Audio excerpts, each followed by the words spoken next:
The following program contains disturbing materials that may not be suitable for some resellers. Viewer discretion is advised. So we're back, another pop-up live, and I have Beard with me as a guest. We're chatting, and I thought, you know what, I want to do a pop-up live. So we have 6 people watching. So those of you guys who have your notifications set and decided to hang out with us, welcome to the late night Tuesday show. Well, 2 over me and Jenna, so 4 people. Oh boy! So yeah, it's a good idea because I shot you a text saying that I recommend this, folks. If you know somebody, you know, John's told you he's had some of the best months he's had. You know, I suggest you study what they do, and you know the first thing that popped out, and you did your members thing last month. It was the freaking details and the listing, and I'm like, I just throw stuff up there, and I'm like, you know, what would happen if I want to push it up and get a little higher dollars on my items, if I had a better description, which, you know, instead of just saying the fluff piece, what if I actually took the time to do Gemini and make Gemini get very specific about what. So like I picked up some phones today. Mm-hmm. So let it, instead of just saying, oh, it's a nice, because I looked at it. It tells you, eBay tells you, oh, this is a nice phone and it could work in an office. I mean, it's just a paragraph full of nothing. You go to Gemini and Gemini will tell you every feature about the phone. And so it's a much different look. And so some of my stuff, I think anything over $50, I'm going to do that. Any listings.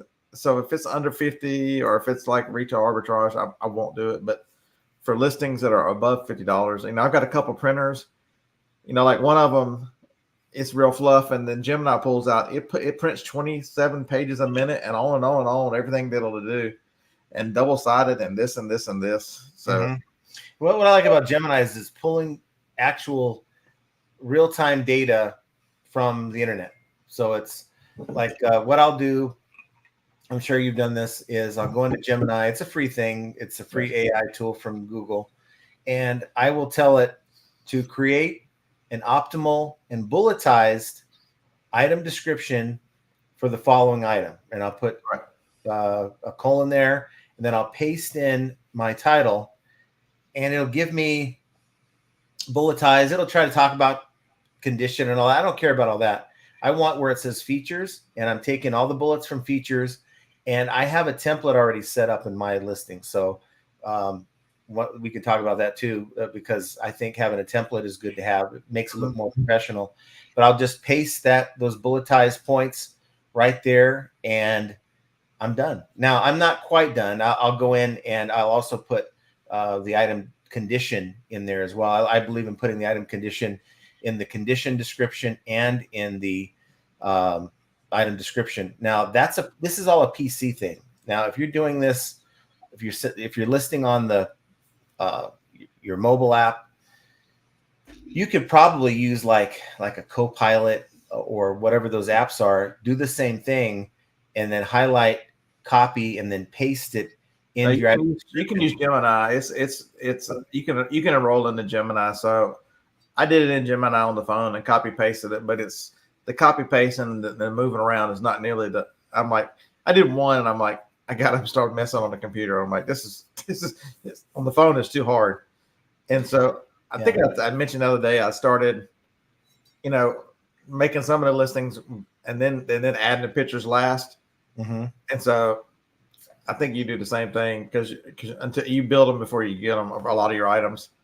So it does help. It does help to give you the computer is much easier to deal with the item specifics as well, because you don't have to clear select it and then redo it, and it's harder to type. You can just alter the numbers and things. So no, you're right, and I like to make drafts for the stuff because I know I'm getting 90% of the things that I'm picking up. I know what I'm getting. Now there's some items that are just generically placed on the manifest. Some of these pallets I'm picking up where it says generic or general item, it doesn't really tell me what it is.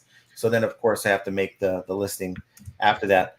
But I believe, and this is controversial, a bit controversial, that Some people will swear that this is not a thing, but I'm telling you, and I don't have the reference to place down below, but I'm telling you, there is a thing where within the algorithm, it does consider your item description. This is why eBay has made a point to have you at least put something. If that means that, look, we'll give you an AI tool that'll glean all the information out of the item specifics in your title, then we'll do that for you. And that's why they want you to do that, because the item description, from what I understand, and it was something that was put out from eBay, and I just can't reference it. I just don't have the reference to give you. But I believe it was eBay Australia came out with this in their video, that your item description is generally an overflow for your title. So your title is supposed to be comprised of 80 characters, which are loaded with keywords. And the keywords you can't fit in your title because it's not a whole lot of room. It's sort of a spillover for your title and all the keywords.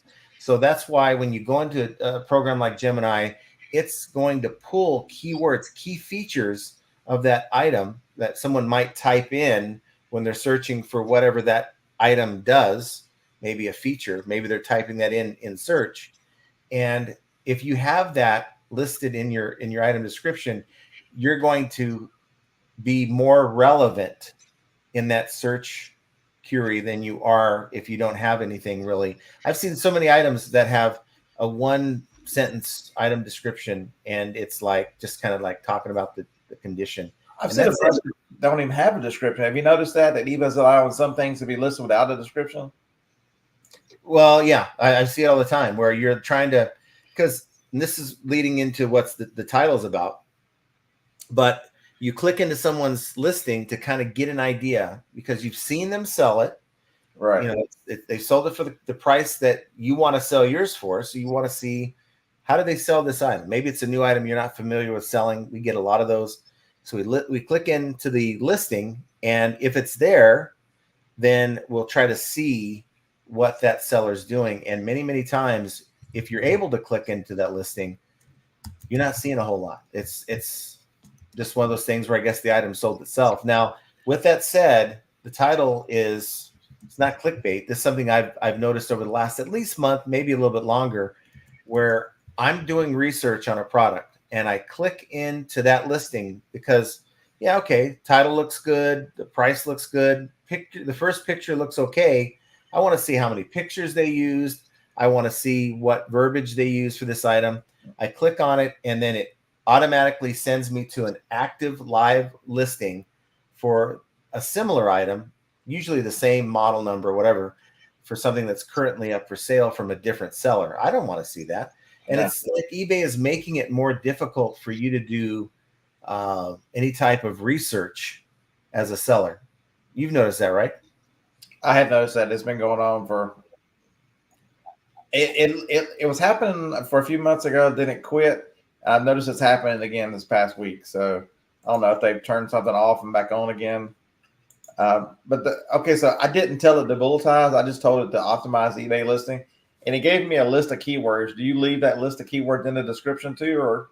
I don't know. I think that if a lot of those keywords are already in the bulletized, most of them are already there. Correct. Yeah, so I just leave it alone. And it's I'm getting great sales. I mean, we had another we had a $800 some odd day yesterday, and to me, I was wondering if that was going to be a good day or bad day because of the holiday. And then today, the day after the holiday, I was expecting kind of a dead day and another $500 day. So, and with such a small store, I have under 200 listings. I think I now down to about 185. I have to be, I believe I have to be doing something right, you know, and I think there's a lot of people who like to list on their phones that don't want to take the extra step of placing an item description in their listing. They just want to take a few pictures, have a title, a price. I don't even know if they're putting the proper weight in there, and they're just firing it out and going on to the next listing. Man, the weights and stuff that's a shortcut I think you want to avoid if you can. Yeah, the weights and stuff are crazy. I generally don't pay attention to them unless I'm going to do calculated. So one of the ones I was was starting to work on was a printer. Brother actually made a laser fax machine, and I picked up one today. Yeah. And they had the dimensions on that thing, 20 by 20 by 20. I'm like,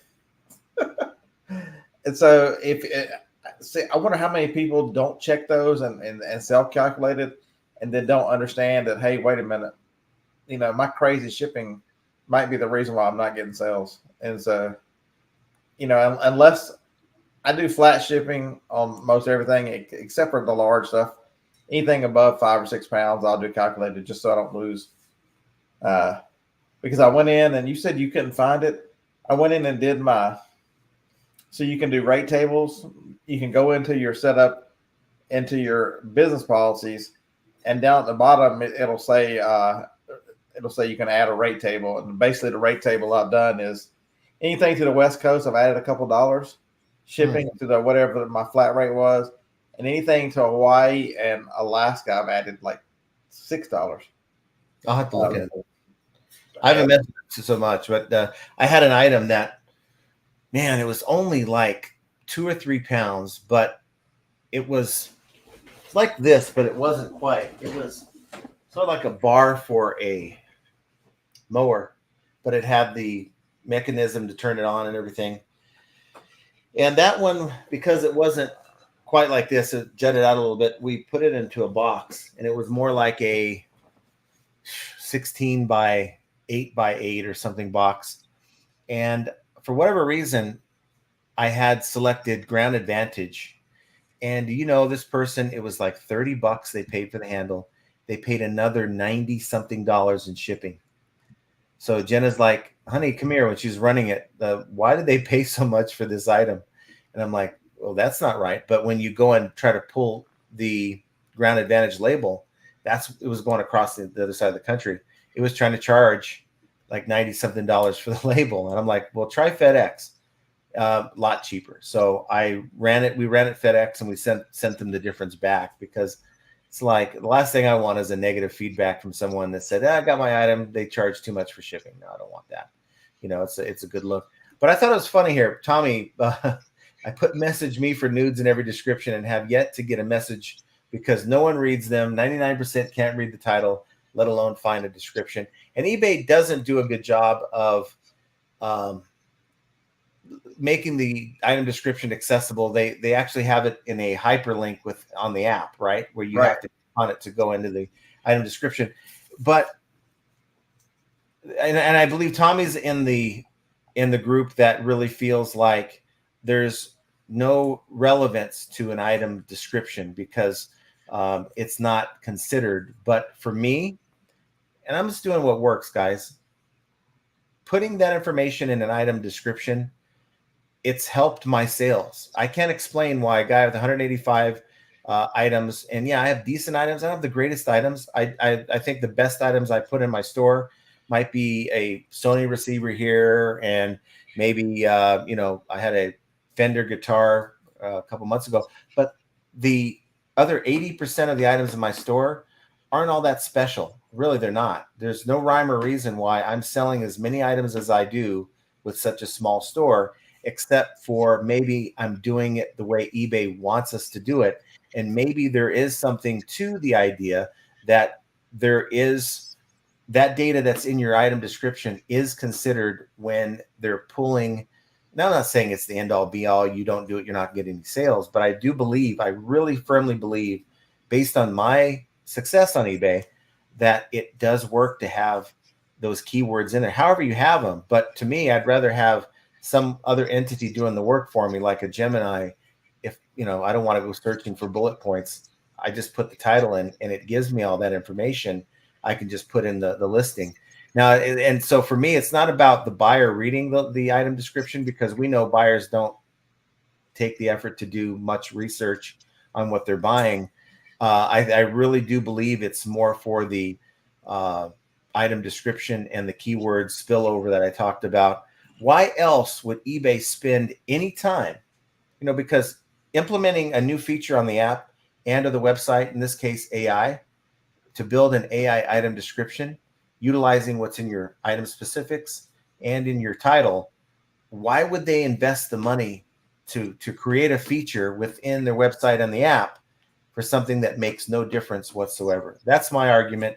Knowing corporate, knowing how corporate works, being in corporate for 26 years, dealing with updates to business website software, and trying to come up with ideas and suggestions. And the first thing that they're thinking about is return on investment. So why would they spend money on a tool, or in this case, AI item description tool that builds a 2-paragraph fluff piece for your listing if there wasn't a purpose behind it?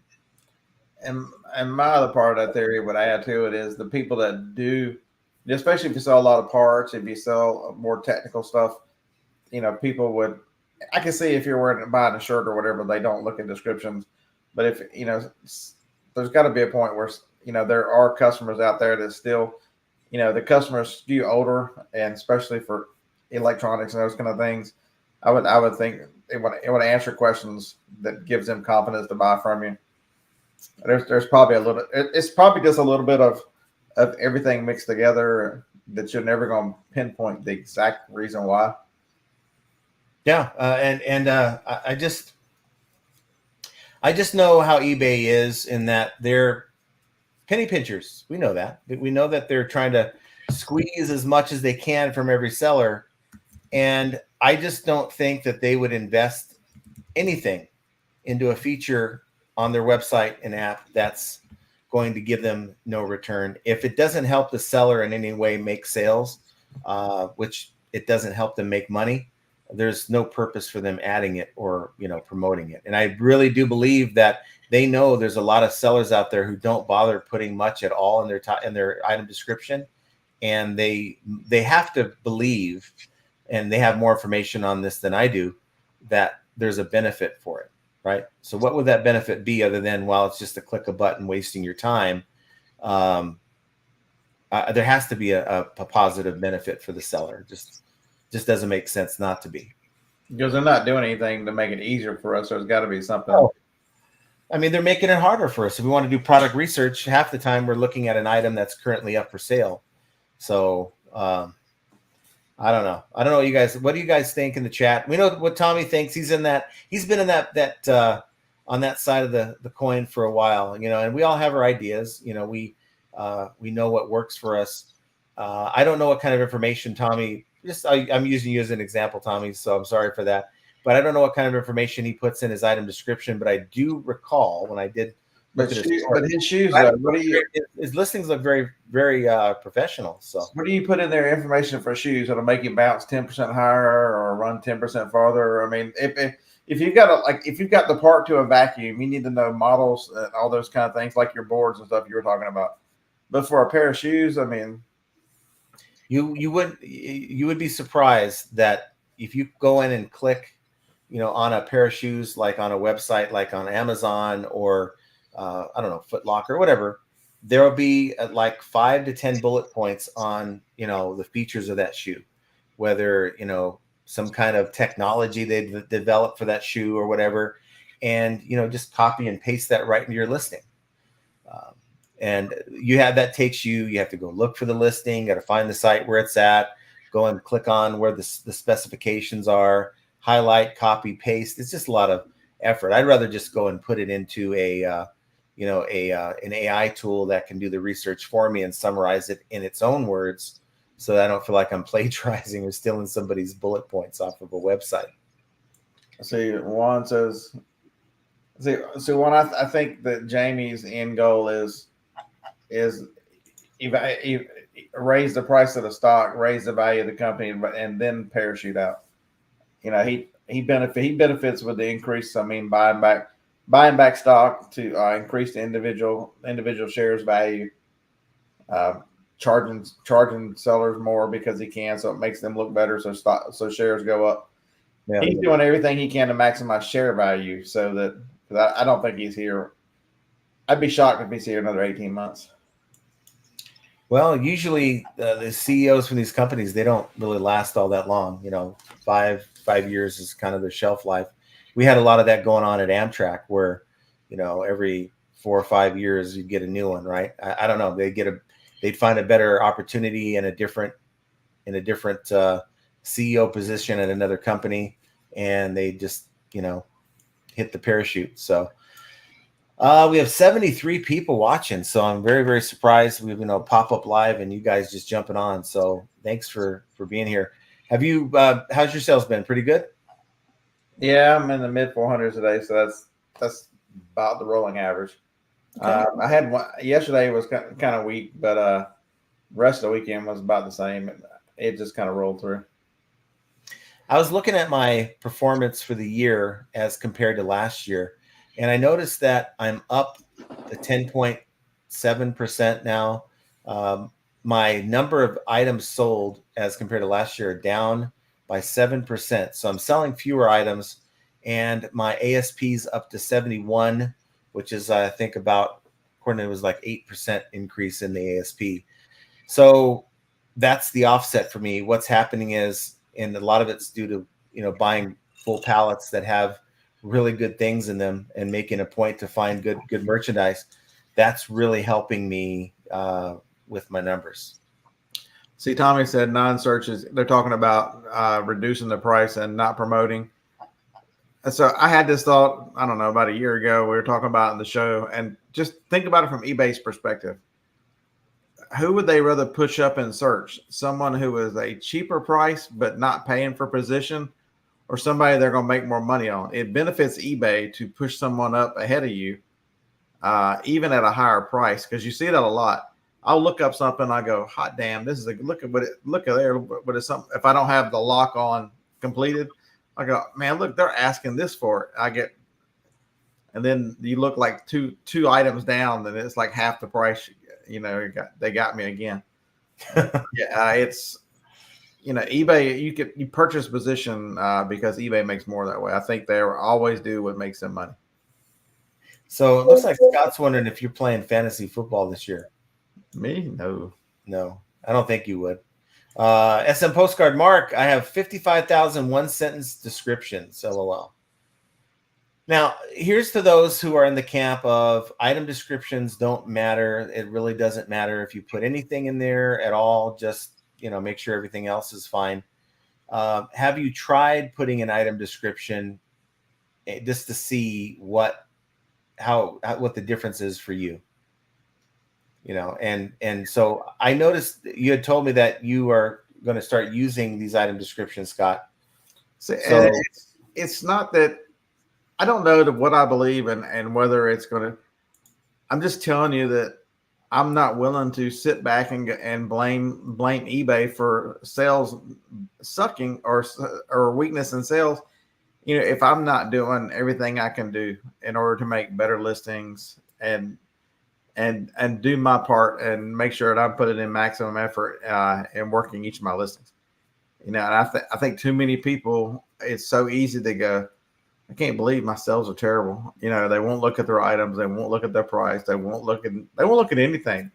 I can't tell you how many titles that have free shipping, that have new, that have all these wasted words, and the first 20 characters in any listing are gold, and people are wasting it with EUC and hard to find and all kind. Just get to the point. Tell me what the hell it is. Yep. It's there's so much that we can learn and do that I just don't want to sit back in. Primo is my great example. He finally had enough and go, you know what? It might have worked yesterday, but it doesn't work today, and blew it up. Now he's talking about opening a 4-store because he's had such great success with tearing it down. And because the one thing I can tell you, sell through on your eBay store does affect your placement 100%. It's part of the equation. Just removing bad items from my store has helped me. I mean, it's not like I can pinpoint one thing that I've done, and that's why we're just getting great sales. It's a combination of everything. So like when we talk about, have a decent item description, that ain't going to change the fact that you might not be selling very good things, right? You still got to sell good stuff, but it all kind of adds up. Good price, more than one photo, multiple photos if you can. 6 or more is kind of what the listings quality report is asking for most categories. And you should be trying to find your listing quality report, by the way, if you can, and follow what eBay's telling you. Again, that's another thing. Why would they tell you something if there wasn't something to it? And I know we're like, well, we can't trust eBay, but certain things like that, when it comes to data and things that they're trying to show you about your store, I really do think you got to put a lot of stock into. It's something I always think about when I'm listing. Do I have enough photos? Because they're always on me in the listing quality report. Well, these items don't have enough photos. So I really think that's another thing that people can do. It's just a combination. And I think so many people want to take the shortcut because for many years we've been told, got to get your 100 items listed today. You got to list 100 items today. Well, if you're doing all these things, there's no way you're going to get 100 items listed in a day. It's just not possible. But between all the photos, the item, the specifics, item description, making sure you have a good title that has good relevant keywords, and doing price research to make sure you're not just throwing a generic price for everything and either overpricing or underpricing your items. I really think a lot of people just don't want to deal with. That's why people don't like listing, because there's just so many aspects to it, and it's probably the most stressful part of reselling. It's definitely, but it's also the part where the two parts meet. It's where sourcing and sales meet, and you've got to spend the time. Zachariah wants to know, what is everyone promoting at these days, or is it a guarded secret like the cinnamon butter recipe at Texas Roadhouse? It's just like KFC's 13 spices. Well, here's the thing. It's really not a secret. I guess everyone, maybe it might be kind of hush-hush on it. People don't want to talk about it so much because there's no way to really know, and I'll tell you how you can know, but most people don't know if they're promoting enough or too much. Now, you can go, if you have access to your listing quality report, they will show you, here's what the top 10% of sellers in your category, this particular category, are promoting at. And so you can go, and that's the average, right? So some are probably doing a little bit more, some probably doing less. And I've seen, like, a lot of my categories are somewhere around 6% is the average for those top 10%. See, I don't get that. Why do some people get it and some people don't? Either you give it to everybody or you take it away from everybody. It's just, It should be as simple as that. I've never had it. And so why do you give an advantage to other, why do you give an advantage to other sellers and information to some sellers? Everybody should be treated equal. This is nonsense and they've had long enough to figure this out. It ain't like this is something that just happened today. This has been months and months and months. I've been talking about the listing quality report for a long time. I believe Tommy, he has it. What's funny is my main account has it, but my secondary account does not. And so to give you an idea, let's see if I can pull this thing up here. To give you an idea of what we're talking about, I can pull it up here. Here we go. This is what it looks like. And I'll try to expand it a little bit. So it's just showing a summary of what I have in my main store. You can see this is a beta, so that's probably why not everyone has it. Here we are, vacuum cleaner parts. I do have some listed on my main store. Here we go. The first recommendation is make sure there are 7 photos in your listings. It says on average, listings with most impressions on eBay search in this category have 7 photos. So for me, if I have 2 photos in my listing and eBay's telling me to do 7, and I'm saying to myself, well, you know what? That's extra work. Why would you ignore what eBay's asking you to do? Add MPNs to 5-year listings. So I need to find MPNs. Now, a lot of these little parts that I'm pulling off of these vacuums and the different items that I'm parting out, they usually don't have the parts list of the MPN, the manufacturer part number listed on them. Like some items like Cuisinart and some of the bigger brands might, but for the most part, I'm not finding anything on there. So I'm leaving it blank or it does not apply. But they're actually saying that on average, listings with the most sales in this category have 38% of their MPNs filled out. So that's good information to know. Roof racks and crossbars. I have some still listed. I haven't been buying any lately. Again, they're saying 9 photos and then add free shipping. Now that might be where I draw the line because I don't know where this thing's shipping to, and these things aren't selling for all that much. But it's saying on average, 79% of listings with the most impressions in eBay search in this category offer free shipping. So maybe for those items that have been sitting for a while that haven't sold with my calculated shipping plus the cost of the item, that hasn't worked. So maybe just to move on for the item, I'm only into like $5 for anyway. So maybe I'll add free shipping just to sort of move those items. These are all things that suggestions that eBay's making because they have all the data, right? Here's free shipping again on coffee machines, lighting, 7 photos, handrails. You know what I've noticed? None of yours have said add free returns.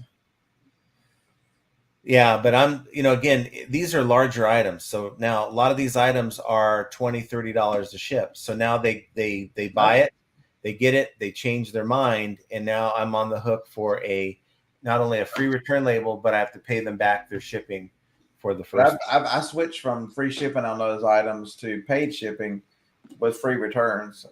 So I wonder if you keep the free shipping but make them pay for returns. Because I never noticed they didn't say that was a negative in any of your listings. Oh, you mean for free returns? Right, to have paid returns. Yeah. So one or the other, maybe like free shipping but not free returns. I could see you doing, or I can see myself doing for some of these items because, how long is too long for an item to be sitting in your store before eBay determines that it is a stale item? Now I'm always doing end items sell similar. I'm doing that really daily for items that are about to renew anyway. So really in my store, there's nothing that eBay sees as being stale over 30 days because I'm changing things within the listing when I'm relisting them, selling somewhere. I think 90 days is a stale. I think that's pretty much an industry standard. I think 90 days is when it goes. Right. So I don't know. These are just some things that you can consider. Now, for those of you who don't have the listing quality report, maybe just seeing what they're telling me and applying that to what you do. If you're only using 2, 3, 4 photos, maybe doubling your photos might seem like, extra work, but depending on what you're selling, even if it's a shirt, you could take a photo of the front, photo of the back, photo of the sleeves, photos of the tag, photo of, if there's a pocket or an insignia. There's lots of different features on these clothing items that you can pinpoint and take a photo of. And it may seem like nonsense, but if you go into, say, I don't know, Target or find a clothing store, an online retailer clothing store, they're going to show you more than just a frontal and a back. Maybe you can find a stock photo for that new shirt you're selling that someone's running around with it on, so people can see how it fits that person. These are all suggestions that I look for, that I try to do when I'm selling an item. So what generally, are you thinking about the number of photos that you're placing into your listings, or are you just whatever? I generally don't. It really does depend on the item. Like DVDs, I take front and back if they're new. I mean, what do you do? What else do you do? But items like a pair of shoes, there's 12 to 15 pictures. Electronics, especially electronics, I'll take. So if it's a VCR, I'll take the front, the top, the sides, the back, the serial number, the bottom. Then on the front, I'll take like a half and a half, just so you can give them the ability to zoom in and look at the machine, the condition of the machine. If it's got any accessories with it, remotes and all that stuff, they'll get a bit of individual pictures as well. Mm-hmm. So it ends up being quite a few pictures for the. You can be very creative with pictures. Not having enough pictures is, to help me with my listing, I take a picture of the barcode, or like if it's the back, I'll zoom in on the barcode so that it's easier to scan from one phone to the next, so I can list my own item. to get started. Or So Tommy's saying, I've read their algorithm patents inside and out and probably 100 times, and there's zero mention of description in the white pages. So that's the big mystery, right? You might be 100% right, but why does eBay invest money? And it's not an easy investment. It's not a quick thing. They actually have to program this feature into a mobile app and on their website. So they're paying people, they're investing money into a feature. Why is it even a feature if it serves no purpose? So I'm curious as to why you believe that's the case, because it has to serve some purpose for those who use it. Have to see a benefit, right? You'd think so. I would think. Maya says, I used to promote higher on clothing and my sales were actually worse. I think there's a certain point where you can over promote, where let's say the top 10% is averaging 6% and you're at like 10, 11, 12, and you can do 8% and probably be on top. That's just as an example. There's probably people who promote really too high, but it boils down to at the end of the day, competition. You know, how's the competition for that item? Should you even promote that item? If you have a very rare thing, I think there's some that think that you should still promote 2% just so you can get the extra. Yeah, well, it'll put it on. So you're going to show up on similar pages. You're going to show up on other people's listings as right. So there is a benefit to it. It might not be as great as, but there still is a small benefit to it. So I generally, even if it's an odder item, I'll throw a few percentage at it just as. Zachariah says it's weird that his best month was last August of last year, and he was promoting at a number so high. He's just not going to mention it here, but it was working like gangbusters seemingly, but haven't been able to replicate and see the degree of pay to play since. It just makes sense. Now I don't know, like every category seems to be a little bit different in how it's managed. Even the photo layout is different from category to category. So it doesn't surprise me that maybe one category might treat promoted listings within their category differently than another category. But it just would make sense to me. And maybe I'm expecting eBay to make sense that if I'm having a yard sale and my neighbor over here comes over and says, hey, look, will you mind selling these in your yard sale, and I'll give you 25% of whatever you sell out of this box is yours. And then my neighbor over here comes over and says, hey, can you take this tote and sell it in your yard sale? I'll split 50-50 whatever you're able to sell out of that tote. And so I'm having my yard sale. Well, what items do you think I'm going to try to push people over to? Probably the neighbor who said they'll split it half 50-50 with me, then just give me 25%. I mean, if you're thinking about it logically, most people would gravitate towards the items that's going to make them the most money. And I don't think eBay is any different than that. Serial says sell similar will show you some great keywords. Different titles. So maybe you're using the wrong title. Find a title that's worked for somebody and maybe use it. That's one way to use it. Maya says it's probably been a year since I was promoting more than 5%, so I can't speak for recently, but clothing is so saturated, promoting higher doesn't even help. It's more about what you source and sell. If you have hundreds of other people selling the same thing as you, someone out there will be willing to promote higher. And they're probably going to be willing to take a better deal on that item, if you have everything set. So, and that's another thing. Are you utilizing all the tools that eBay is giving you? Are you using markdown sales? Are you using coupons? And I'm not talking about the private ones. I'm talking about the public ones that attach to your listing. Are you using best offer? And are you sending offers to watchers? And I think there's a lot of folks that don't want to be bothered with any of those things. And they're competing with people who are. You use all those tools, right? For the most part? For the most part, yes. Scott says you guys don't have on the mobile when you go on in when it says item description, little line says see full description, and it's like a pop-up when you press it shows what you've written. Yeah, that's what it is. It's like a hyperlink within on the mobile when you're looking at the listing. It's not part of the actual listing, you have to actually click on that to get the item description to pop up.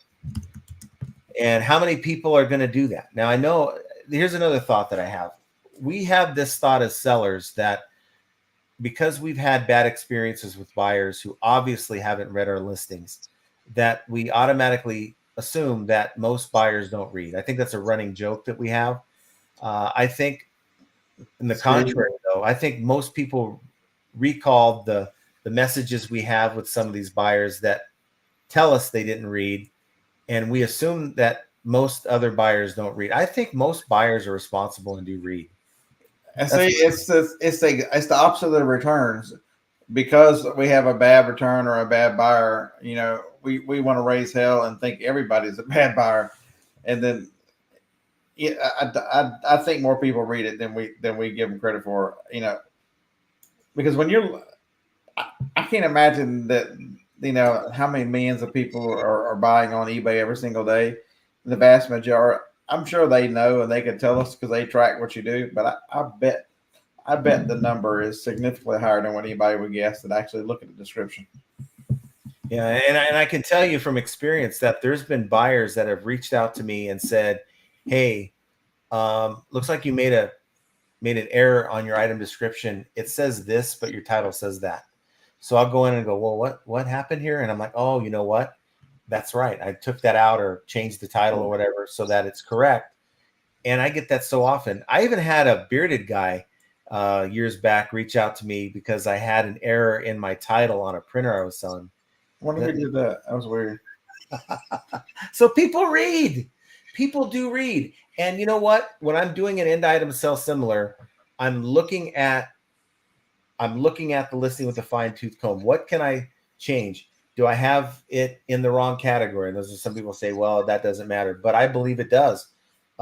If you have maybe bad information or something that's not correct in the listing, someone that's paying attention and reading your listing could see that and go, well, I'm not sure. And I don't have time to wait for them to message me back if I send them a message. So I'm going to go find someone else where I can make sure I'm getting the thing that I need, kind of thing. So I'm fixing these things and relaunching them. And in many cases, they sell. And I think about, well, that might be why it didn't sell, because the information in it was incorrect. And there's people out there reading these listings. I promise you there are.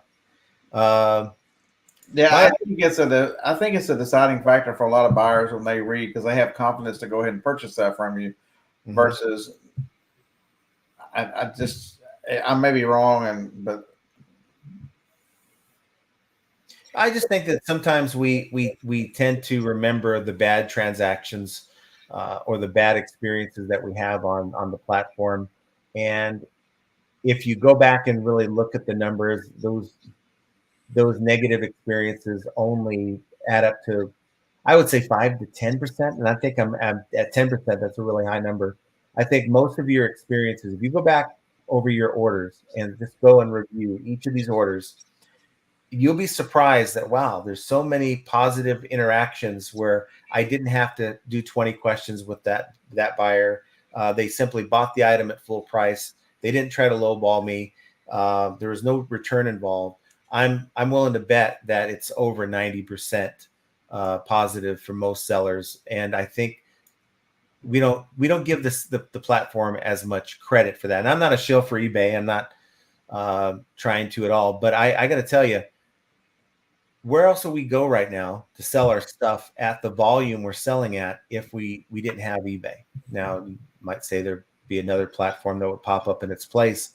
But with all its problems, I got to say that I am grateful for the platform, even with all of its errors and problems and issues and bad buyers and all the problems we tend to focus on, because it makes for good conversation. At the end of the day, eBay's never missed a payment. Yeah, they've taken a little bit more than I'd like them to take out of my my earnings. But where else would I be able to sell as much as I'm selling? Mercari ain't going to be it. Mercari's not it. Amazon will gate the crap out of me. Half of these brands I couldn't even move. So that means that half of these brands in my pallets, I'm stuck selling on Mercari. So for me, I want to focus on the positive, and know that sales are still happening. even if you're struggling with sales, there's an answer out there, guys. And I've been saying this for the longest time. There's an answer for your situation. Maybe it's not the answer that I would utilize for some of my slower selling items, but there's an answer for you somewhere. I mean, don't you think that's the case for most people, that there's something that they could do within their power to improve their situation? Yeah, there's always room for improvement, and when you stop looking for that, I think is when you go stale, your listings go stale, and you're not as effective. If you're the one reason I can tell you there's always going to be room for improvement is because the platform changes every couple of months. You know, they roll out new programs. They're trying different things. They have a couple of yearly updates. Seasons change, tastes change. I mean, life. You don't live in a vacuum. Everything doesn't remain the same. So I don't know why we expect online selling platforms to stay the same. Exactly. And we have to be willing to change along with it. I think that's tough for some people. Some people just want it to be, the way it was when they were successful. And, things are going to change. eBay is going to implement more AI in the next 5 to 10 years. I'm willing to bet that the site's not going to look anywhere the way it does right now. It's going to be entirely different. Now let's hope, and I'm hopeful that they can utilize AI to finally figure out, all the data that we're putting in.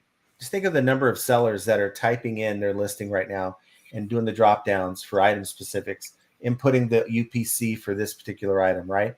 And I'm only hopeful that eBay is capturing all the data that's associated with these UPC codes and the item specifics.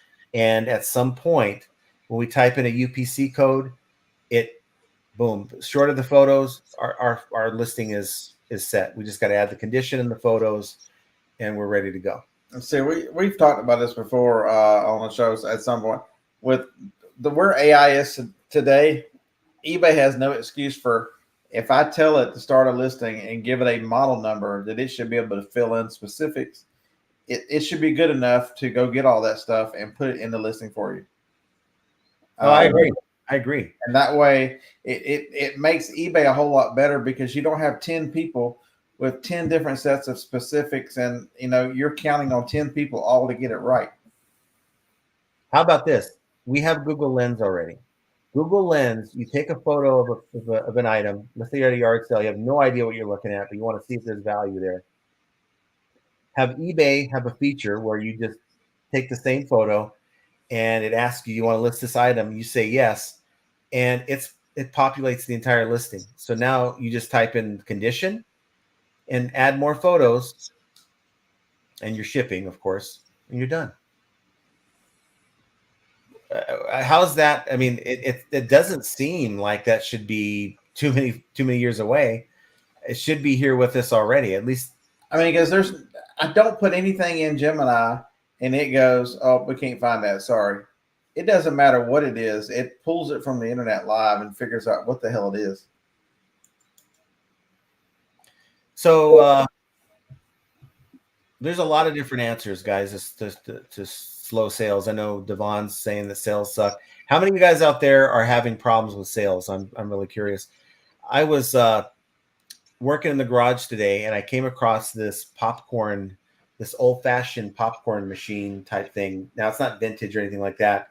They sell them on Amazon for like $200, but it has the mechanism that you put the popcorn in, and it spins a little thing around, and as it pops, it empties it in.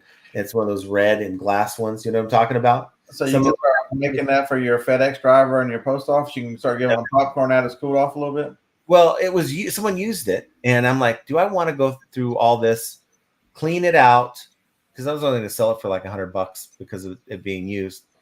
Ship it to somebody, have one of the glass panels break, and then I'm back to square one. So my neighbors across the street, they kind of keep an eye out on the for the house and everything. So they have kids. So I said, you know what? I bet they'd love to have that. So I asked them if they they're happy to have it. They're going to clean it up.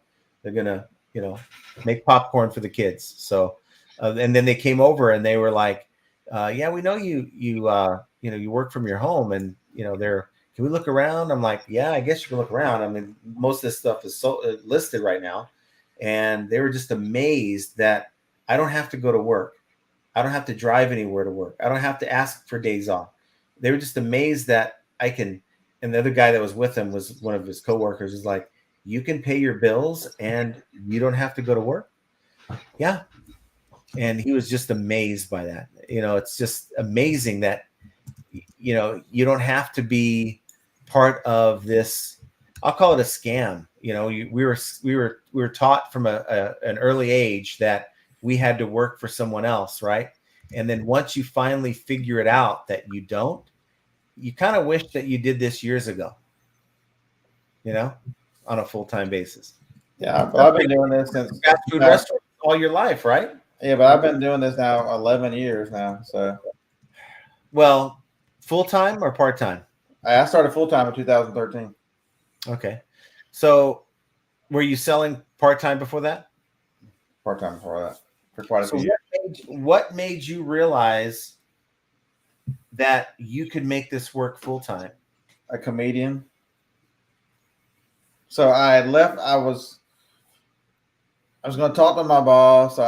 Every 5 years I changed restaurants, mistakenly thinking that, maybe it was me. That maybe if I just changed restaurants, I'd be happy. And there's this comedian who had the 99 things. It just hit me one day. The 99 things every man should know. And one of them was, if you've been married 9 times, hell, maybe it's you. And I'm like, because I'd been on like 6 different restaurants, and I was thinking about looking for another one. I'm like, and I had a good friend who I trained in the restaurant. The last one I worked at was Wendy's. I was a training manager for Wendy's, and she was selling cars, and she's like, I know how much you love cars. You'd be great at it. Come sell cars.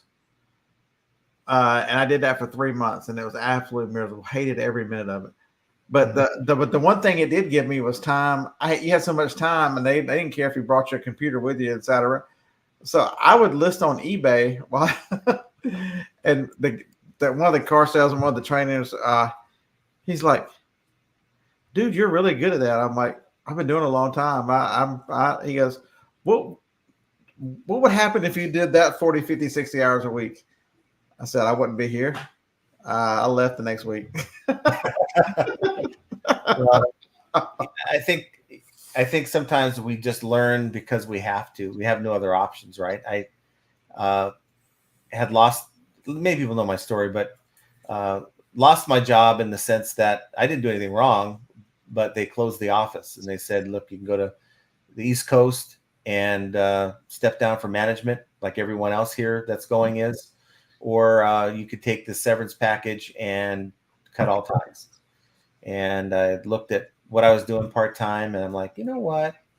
I think I could pull this off. And so I just cut ties. Now, that's not to say I didn't try to look for other jobs. So I tried to get interviews with a couple places, and that didn't go all that well. And I don't recommend doing it my way, because I didn't clear debt. I didn't have any plans. I'm like, I just came home and told Johnny, this is what I'm doing. And she's like, she was not working either. So I took it all on my shoulders, because she had just gotten disability at the time, because she had fought for that for 2 years. I mean, it's amazing the disability. There's stories with that. She had to get a lawyer and everything else and file it like a second or third time. For somebody at the time who could only work a day or two a week, and at the time she'd had like 12 surgeries, and it's just, and back and everything else. But yeah, there's better ways to do it. But sometimes sink or swim, that kind of pressure. Yeah, a lot of people. I'm just happen to be one of those. The more pressure, the more I perform. So. Here's Jenna. See, I told you it wasn't me. There she is. Yeah, Kent and I think Kent and Tommy are drunk already. They might be, but nothing like drunk listing, huh?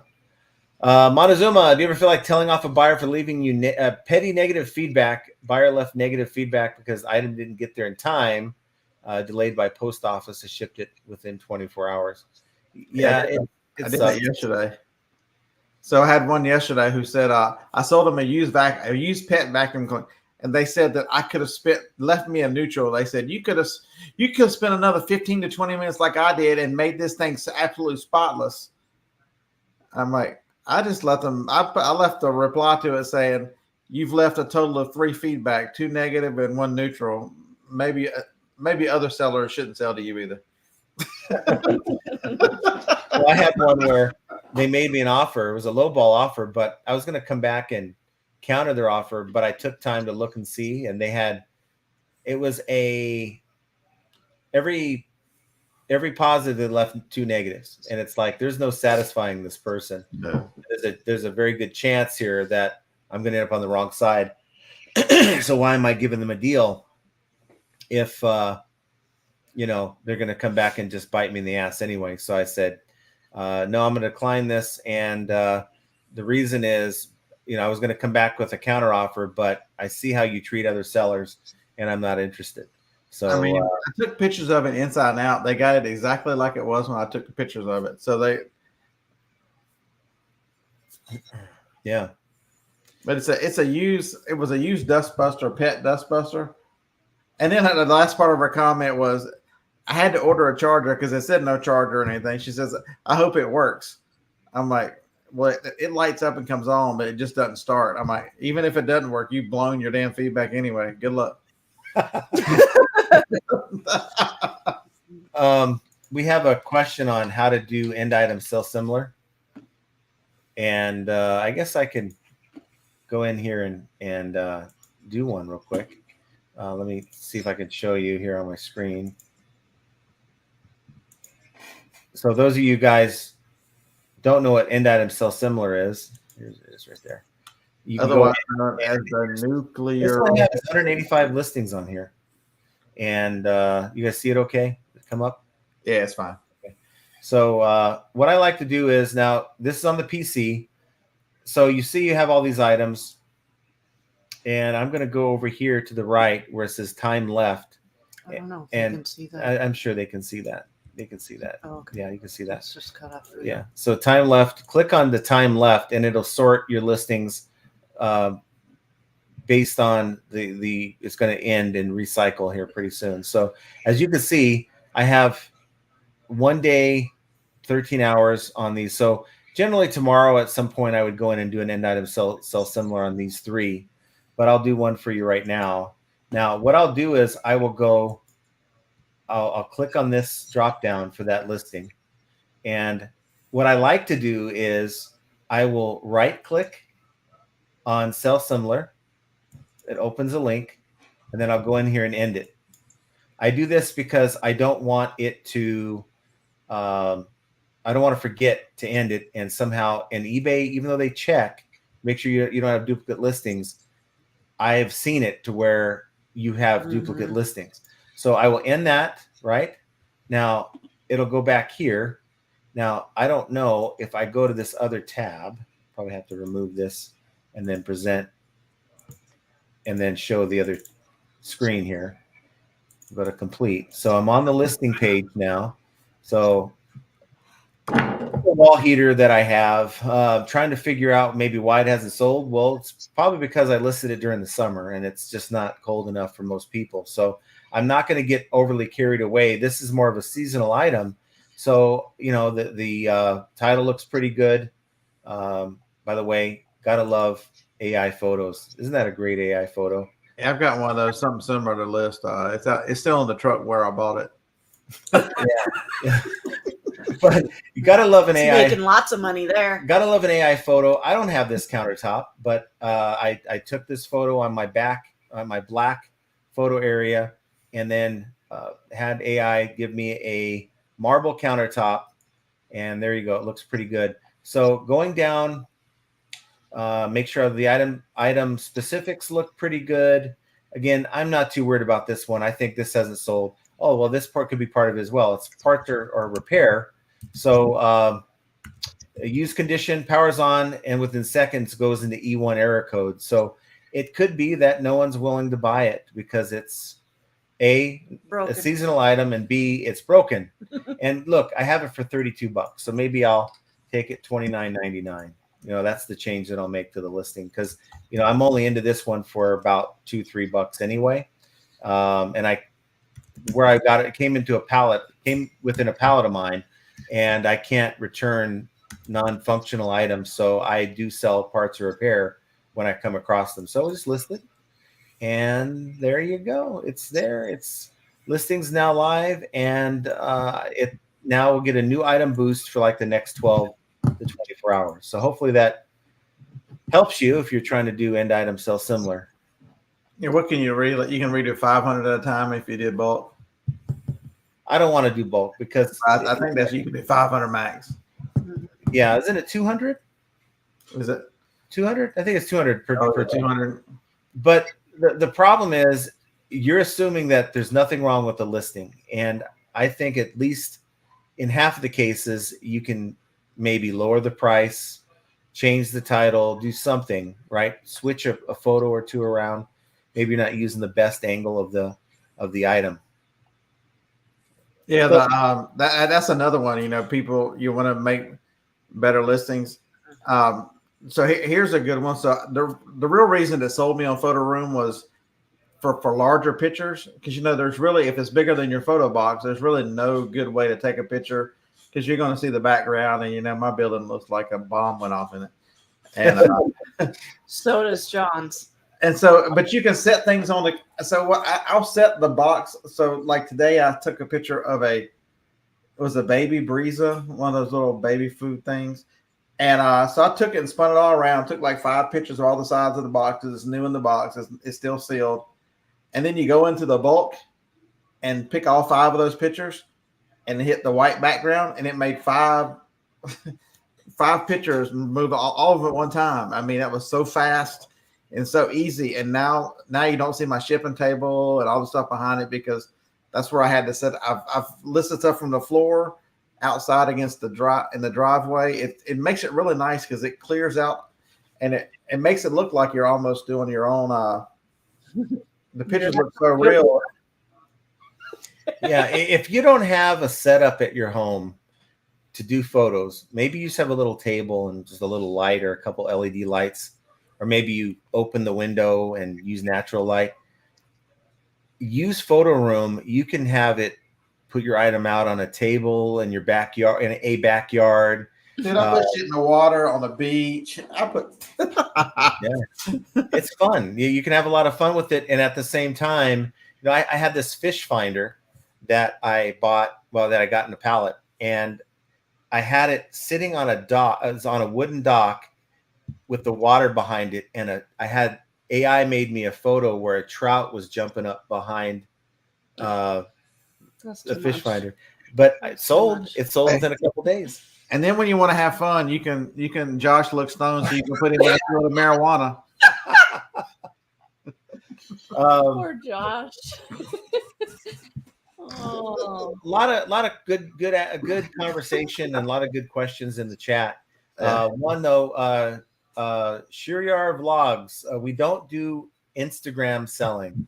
Now, is that going to be a thing down the road where eBay is sort of force pushing our items over to Instagram and Facebook? I heard something to that effect. Have you heard that? I have not. Know that they've had meetings with Meta, so I don't know what that means. If they're going to do some kind of cross promoting deal or something, I don't know. But we just wanted to do an hour-long live. It's a late night edition, and want to thank you, Beard, for hanging out with me, and you guys. We could have probably made this into a 2-hour deal, but it's 8 o'clock here Pacific time, which isn't late, but I still want to get a couple things done out in that monstrosity of a garage. It's bad, you guys. Bad. It's so bad. You cannot walk in there, but to get to the picture table, and that's it. Yeah. Mine's the same way. And what did I do? It's 25% off senior day. So I went to my 3 thrift stores anyway. Wow. And I ended up picking up 2 more printers, and I picked up 13 phones. The whole back of the car, Johnny's car, was full. 'Cause I'm Wow. driving it around. Well, I just went to try to go get the mail and got in the driver's seat, and I'm like, how in the hell did John get home? Because literally the boxes are impeding every line of sight. And I'm like, oh my God, this is terrible. Yeah. So I have a carload full of stuff that I essentially need and to I unload. have dog grooming appointments at 3 tomorrow, so that has Oh, to it's come going to out. be done tonight. So I'm going to go out in the garage and kind of work on it. So a lot of boxes where I get stuff, and these are customer returns. So they're putting these returns into much larger boxes than the original box. And had they spent 5 minutes to put them right back properly in the original retail box, they wouldn't have had to ship it back in a huge box. So got a bunch of extra boxes out there I got to break down and get ready for our large item pickup, which is going to be quite crazy. This week? That's this week. We gave our neighbor some things too earlier this afternoon because there's just no way we're shipping that big of an item. Got a big old table, a round table. It's like it came to a pallet. I'm not going to ship a big round table that's plastic. You know, if they can use it for their kids or whatever, that's fine. But I ain't bothering with that. So, but you're in a catch-22 because a lot of the sourcing stuff starts getting a little harder for the winter for most people. You guys, it gets easier but for everybody else, it gets, it dries up around here. So, that's why I won't turn anything down, because I know that I'll have 3, 4, 5, 6 weeks where I need to source for my own self. Mm-hmm. Yeah, but I'm noticing though that I'm coming across pallets. It's now costing a little bit more to pick up these pallets. Just starting. This is what happened last year, and I made it. Now I wasn't doing the pallet stuff last year. I was doing the individual liquidation that I go and pick up. I'm finding that I'm not able to find the stuff that I'm usually used to paying. I just wanted to say hi. Okay, we're gonna be done here in a minute. But usually spending $5 to $10 on for each item, I'm seeing that it's going for like 15 to 20. So it's that's why I had problems last year. But now that I'm able to source with these pallets, that's going to kind of bridge the gap, I think. And that I just got to be willing to go as high as my 16%, which is my 40-40 method. I haven't had to do that yet. It's usually been like 8 to 10. So I have a little bit of room to work with, but we'll see how that works out for Q4. So hopefully everyone's getting ready for Q4. If you're not ready yet, it might be too late. If, hopefully that'll get you off your butt and whatever you have to do to be ready. You ready for Q4? Ready as I can be. I'm just focusing now on getting enough stuff because I can get listings up. It's just a matter of continuing to. I need to clean that building. I keep saying that. I've got storage buildings I need to. Yeah, get that stuff cleaned out. So but it's been hard because it's been hot here. It's been hard to open the doors because it gets so hot out there. But now that temperatures in the next foreseeable future are in the 80s, that means a lot of the day is in the 70s, getting to the 80s. So, and I have a dog that wakes me up at 5 a.m. So that's why I'm going. You're going to go work, and I'm going to go take a shower and go to bed, knowing that I'm going to be up at 5 a.m. Yeah. Well, hopefully you guys are planning for success, and just another pop-up live. Hopefully you're able to take a nugget or two and at least consider making some changes. If you you're doing great, then don't make changes. But if you're looking for something to try, maybe something we said will help you figure something out. So figuring what that one thing is, whatever that is, that's certainly another example of how flipping ain't easy. And I want you guys to have an excellent rest of your night. We will talk to you guys very soon. That end was a struggle. It was.